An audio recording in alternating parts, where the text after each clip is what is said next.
Alessandra Sponda, consigliere regionale Veneto, qui a Verona per presentare l'edizione di quest'anno di una giornata molto importante che parla squisitamente di territorio. Esattamente, il 24 marzo 2024, nuova edizione della Giornata regionale dei Colli Veneti, è un progetto tutto regionale voluto e sostenuto dall'amministrazione regionale guidata dal governatore Luca Zaia, e quest'anno nella giornata appunto del 24 marzo,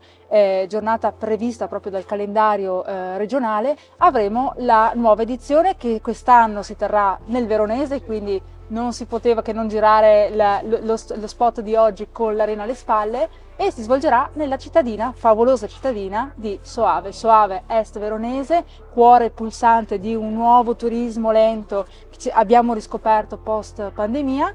e sarà la cornice della presentazione di quello che è il progetto, quindi l'evento regionale. Poi ci saranno invece sul territorio, quindi nelle province collinari, Verona, Vicenza, Padova e Treviso, ci saranno gli eventi singoli organizzati dalle amministrazioni comunali o dalle Proloco, o perché no da tante realtà private che hanno deciso di promuovere la propria attività proprio nella giornata regionale dei Colli Veneti. Giornata dei Colli Veneti che però può essere articolata anche in altre date, ovvero chi partecipa a questa iniziativa poteva scegliere anche di svolgere le proprie iniziative anche in altre date durante l'anno, ma con l'obiettivo comune di promuovere solo la parte collinare del nostro territorio, con percorsi ciclopedonali, camminate, degustazioni,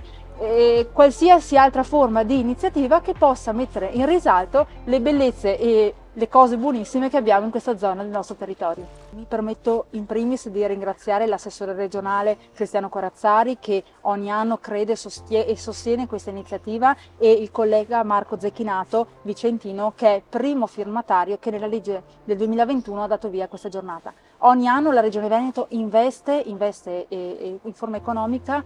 creando questo bando ad hoc rivolto agli enti pubblici e gli enti privati senza scopo di lucro, proprio per supportare anche economicamente queste realtà, proprio per l'attuazione della legge e per la realizzazione di tanti eventi nel territorio, proprio per la data del 24 marzo. E per dare la giusta visibilità a questa iniziativa è stato creato un portale veramente specifico per ogni realtà. Esattamente, basta collegarsi al sito internet di Umpli Veneto, si entra nel portale, c'è una sezione dedicata proprio alla giornata dei Colli Veneti, dove diviso per provincia trovate, in base alla vostra provincia di interesse, trovate tutte le iniziative che per quella giornata sono realizzate nel territorio veronese, ad esempio per il nostro caso specifico. Leggete comune per comune, per ogni iniziativa c'è il contatto telefonico o indirizzo mail per l'iscrizione, i costi dell'iniziativa se è a pagamento e l'orario di ritrovo per la giornata, quindi è molto importante, sito dell'Umpli Veneto, quindi umpliveneto.it.